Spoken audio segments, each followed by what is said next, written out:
And now, a message from our sponsor, CyberReason. If you're a defender fighting to protect your organization from cyber attackers, you must be successful ending attacks every single time. They only need to be successful once. CyberReason reverses the attacker's advantage. Their future-ready attack platform gives defenders the wisdom to uncover, understand, and piece together multiple threats, and the precision focus to end cyber attacks instantly. Learn more at cyberreason.com.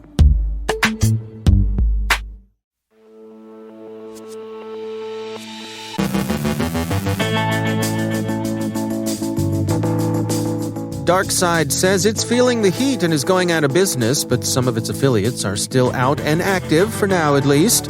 A popular hackers forum says it will no longer accept ransomware ads. The Bash loader supply chain compromise afflicts another known victim.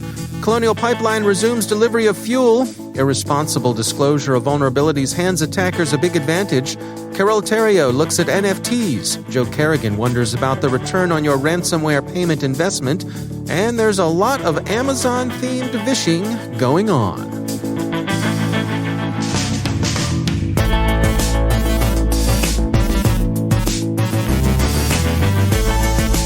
From the CyberWire studios at Data Tribe, I'm Dave Bittner with your CyberWire summary for Friday, May 14th, 2021.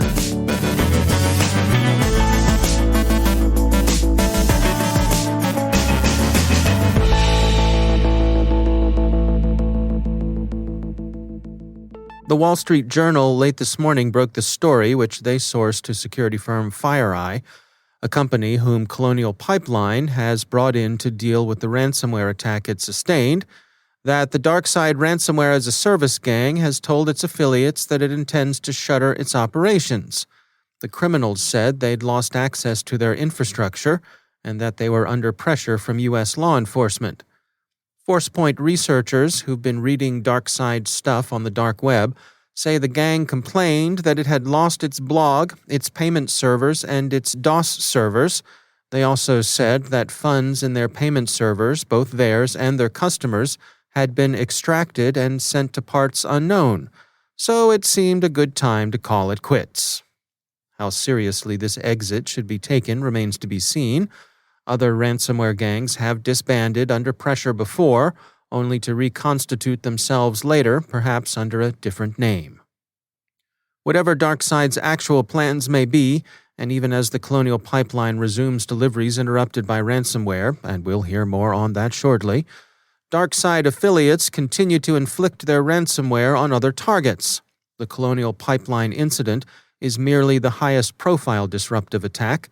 Kyoto reports that the group has claimed the exfiltration of some 740 gigabytes of sensitive information from Toshiba's operations in France. Toshiba has acknowledged that a European subsidiary was hit by a cyber attack. And Bleeping Computer has confirmed that DarkSide also claims to have hit Essen-headquartered chemical distributor Brenntag. The gang says Brenntag paid them the equivalent of $4.4 million in cryptocurrency 2 days ago, an amount negotiated down from DarkSide's original demand of $7.7 million.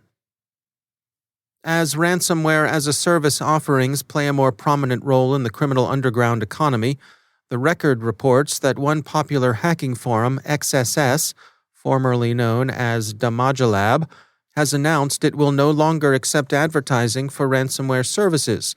The site's admin posted a note yesterday to the effect that Locker's ransomware have accumulated a critical mass of nonsense, BS, hype, noise.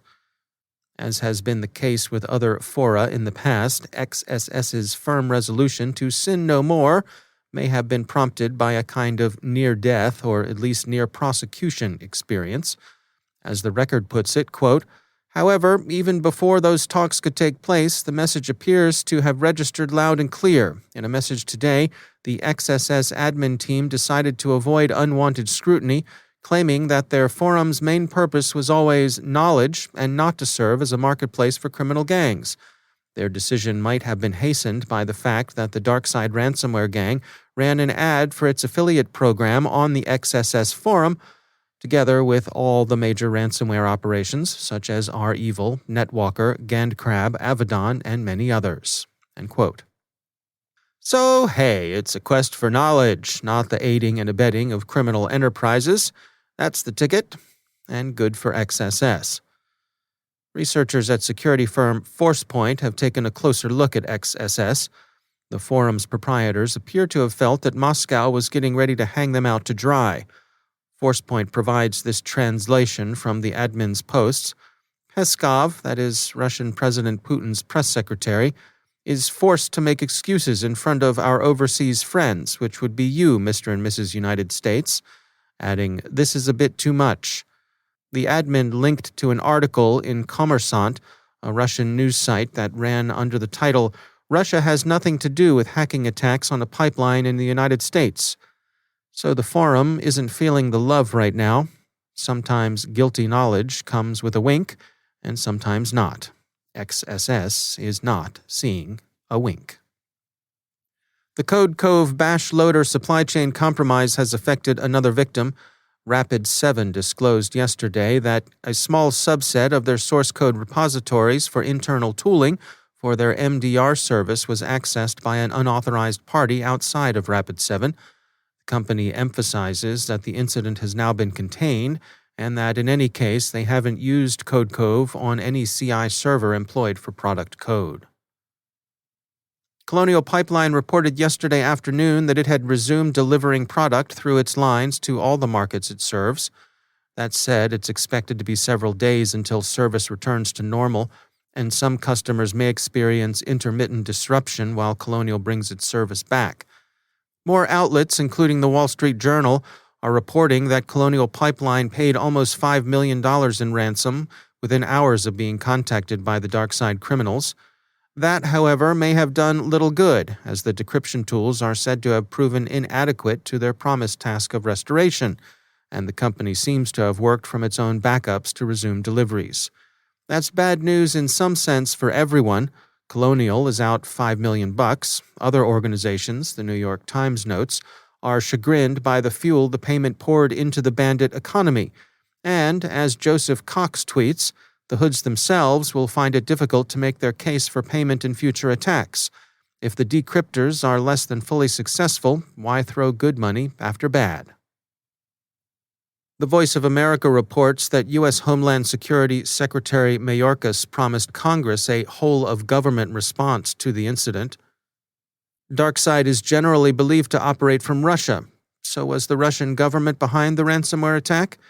According to an AFP report published in Security Week, when he was asked during a media availability whether President Putin or his government were aware of the attack, U.S. President Biden said, quote, "I am confident that I read the report of the FBI accurately, and they say they were not, he was not, the government was not. We do not believe, I emphasize, that the Russian government was involved in this attack, but we do have strong reason to believe that the criminals who did the attack are living in Russia. That's where it came from." End quote. President Biden did say that he thought the issue of Russian control over criminal groups operating from its territory would probably come up during this summer's Russo-American summit talks.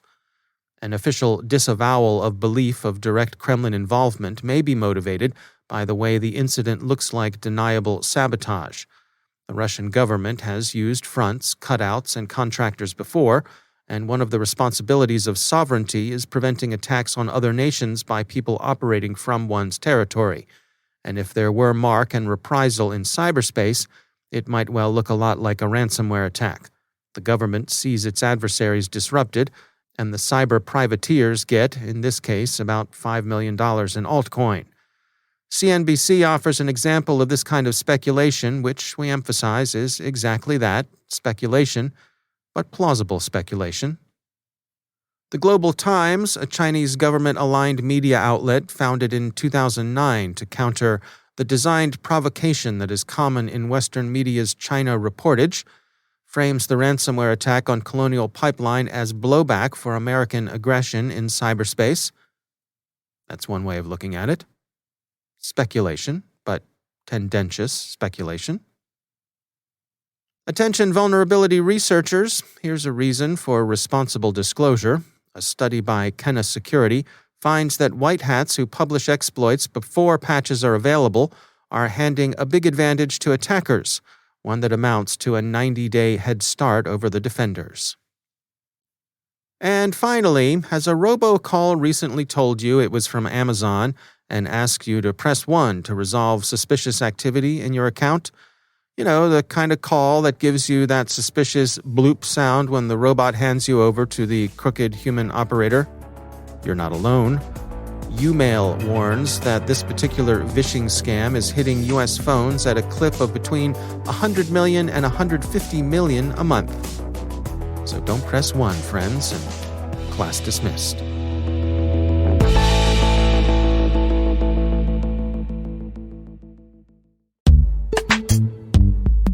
And now, a word from our sponsor, Barracuda. A year ago, your business may have been part of that massive shift to remote working employees. Ever since, cybercriminals have been working overtime.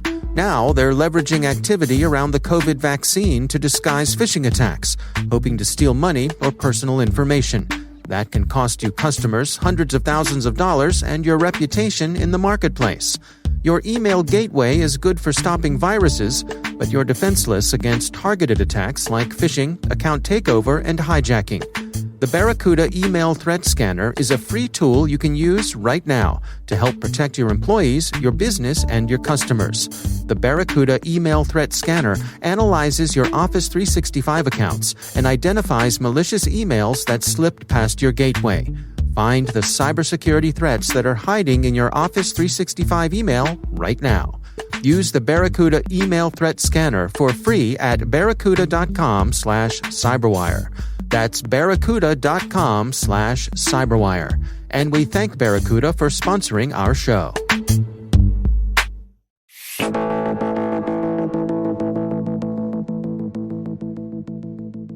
I have personally been trying to keep NFTs at arm's length. Honestly, I've got a certain amount of blockchain fatigue, and the whole thing reminds me a bit of tulip madness. My own hesitation, however, in no way represents the unencumbered enthusiasm others are feeling for NFTs. So, what the heck are they, and why should you care?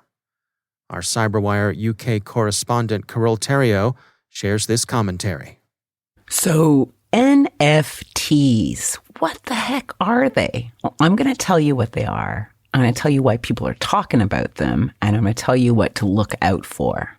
So NFT is an acronym, and it stands for non-fungible token. That's right, fungible. Now, fungible refers to something that can be interchanged, like rice or dollars or a Bitcoin. Trade one for another, and you're no better or worse off. So non-fungible refers to something original and unique, where there's no item exactly like it anywhere else. This can exist in the physical world or the digital world. So like a digital painting or a physical sculpture. Now, a non-fungible token, or an NFT, is an identification of authenticity of something original in the digital or physical realm. Now, most NFTs are part of the Ethereum blockchain. For those who don't know, Ethereum is a cryptocurrency like Bitcoin, but its blockchain also supports these NFTs, these non-fungible tokens. Whoever has the NFT certificate in their digital possession is considered to be the rightful owner of the item. And because it is on a blockchain, it can't be altered, effectively creating a kind of irreversible history. So NFTs are bought and sold much like you would buy and sell stuff on eBay, auction style-y, right? You go to a platform to buy or sell an item with an NFT certificate. So platforms like OpenSea, Minttable, and Rarible. And then you can bid on items as you would on other internet auction apps. Some items will have a set fee, and some prices can hike to dizzying heights. Now, currently there's a lot of buzz around NFTs in the creative digital space, such as original pieces of music, a painting, a cool software experiment. This crypto art movement was kicked off by CryptoPunks, which is a 24 by 24 pixel art image generated algorithmically. The brains behind this is Larva Labs. They have 10,000 unique collectible characters. They are all NFTs. They have currently raised, at the time of recording, $500 million, for the top one having gone for 7.5 million USD at the time of recording. Before you get too excited about this, a few things you need to be aware of. NFTs can be stolen. The platform where you store your NFT account gets hacked, you can say sayonara to your ownership. And if someone gets a hold of your password and your username, well, so make sure you lock it down with multi-factor authentication, unique complex passwords, put every security component you can to make sure you keep it safe. And like any blockchain, they take their toll on old Mother Nature. The carbon output required to do all the calculations is mind-boggling. There was even an article that said uranium calculations required to run the blockchain consumes as much electricity as all of Ireland. I mean, think of that. But despite that, I don't think NFTs are going anywhere soon. So keep your eyes peeled and your accounts safe. That's the CyberWire's Carol Theriault.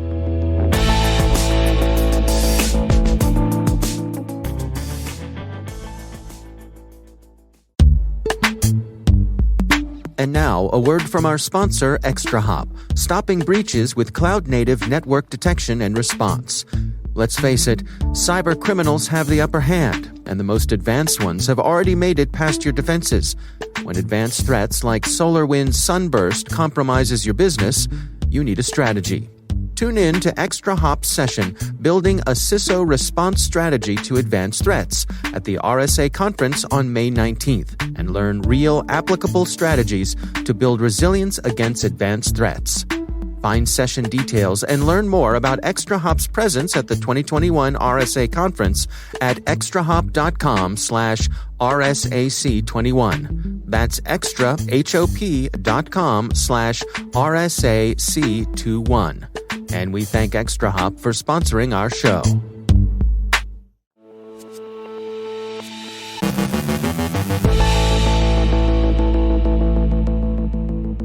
And joining me once again is Joe Carrigan. He's from the Johns Hopkins University Information Security Institute and also my co-host on the Hacking Humans podcast. Joe, great to have you back. Hi, Dave. Interesting story from the folks over at Sophos, or Sophos, depending on what side of the pond that you're on. Right. They recently put out their ransomware report, and there's some interesting stats in here. I guess some things that surprise me in the way that they break down. Can you share what they found here? Yeah, there are some interesting statistics in here. One is that only 8% of ransomware victims get all of their data back after paying a ransom. So we've been hearing that a lot of times when you pay the ransom, many times you do get your data back. Right. But this research from Sophos says, well, only 8% of people get all of their data back, which implies to me that there's some mechanism in place here that these guys are encrypting data and they're not able to recover all of it. And that makes sense to me because these are criminal organizations. They don't care about your data. If it's destructive and you lose some of it, so what? In fact, the average amount that people got back after they did pay the ransom, the average amount recovered was 65% of your data. Right? 29% said they recovered less than half their data. That's shocking. Another interesting statistic is that the price of recovering from one of these attacks has more than doubled. It's gone from $761,000 on average last year to $1.85 million to recover from a ransomware attack now. Wow. And they're saying that's because these are more sophisticated attacks and that they are actually becoming less frequent. So it's like these ransomware gangs are focusing more on the jobs that they're doing and not trying to they're going for quality over quantity. Right. Yeah. So their ransoms, we actually had a guest on Hacking Humans who was talking about how these ransomware attackers actually do the math on your company's net revenue every year. And based on your company revenue, that's That's how they determine what they're going to charge for the ransom. Right. So right. they're maximizing their profit with research. Right. They have teams of accountants in the back exactly. room who are trying to decide how much they should demand from you. Yeah. Yeah. So what is this? What's the take home here in terms of, preparing yourself for the possibility of a ransomware attack given this data? Right. I think this data lends a lot of credence to the argument, don't pay the ransom. Mm-hmm. Don't pay the ransom because even if you pay the ransom, you're still not getting all your data back.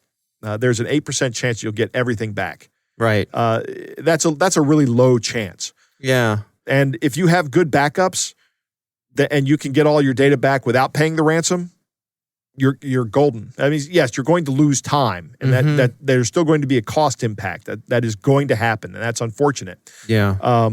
But if people didn't pay the ransom, these attacks wouldn't happen by and large. Yeah, it also, it strikes me if you just look at the raw numbers here that, how much of an investment would it take to greatly lessen your chances of being hit by ransomware? And when you look at these numbers, it seems to me like you can make a good case that that's money well spent. Right. I agree 100%. Yeah. There's something that's not really mentioned in this data, and that is we're seeing that, or in this report rather, we're seeing that these ransomware attacks are also turning into data breaches. Mm-hmm. And in order to incentivize people to pay the ransom, these criminal organizations are saying, not only have we encrypted your data, but we've stolen it. Right. You pay us the ransom, we don't release it.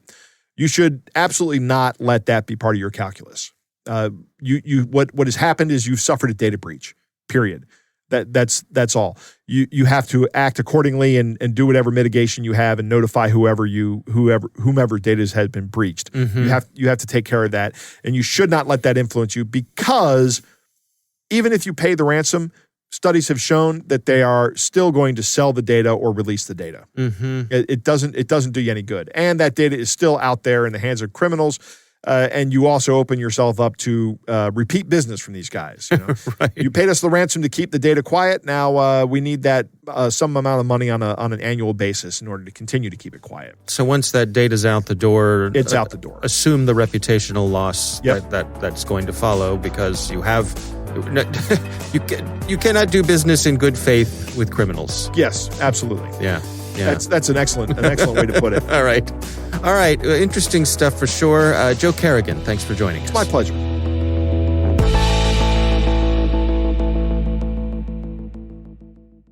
Funding for this CyberWire podcast is made possible by RSA Conference, where the world talks security. Through global events and year-round content, RSAC connects you to cybersecurity leaders and cutting-edge ideas for a safer, more secure future. Learn more at rsaconference.com/CyberWire21.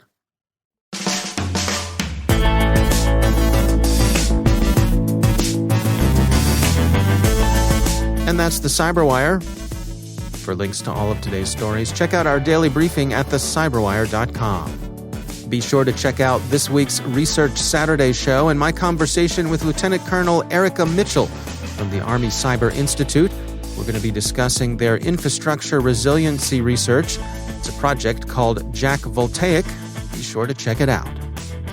The CyberWire podcast is proudly produced in Maryland out of the startup studios of Data Tribe, where they're co-building the next generation of cybersecurity teams and technologies. Our amazing CyberWire team is Elliot Peltzman, Guru Prakash, Kelsey Bond, Tim Nodar, Joe Carrigan, Carol Terrio, Ben Yellen, Nick Valecki, Gina Johnson, Bennett Moe, Chris Russell, John Petrick, Jennifer Iben, Rick Howard, Peter Kilpie, and I'm Dave Bittner. Thanks for listening. We'll see you back here next week.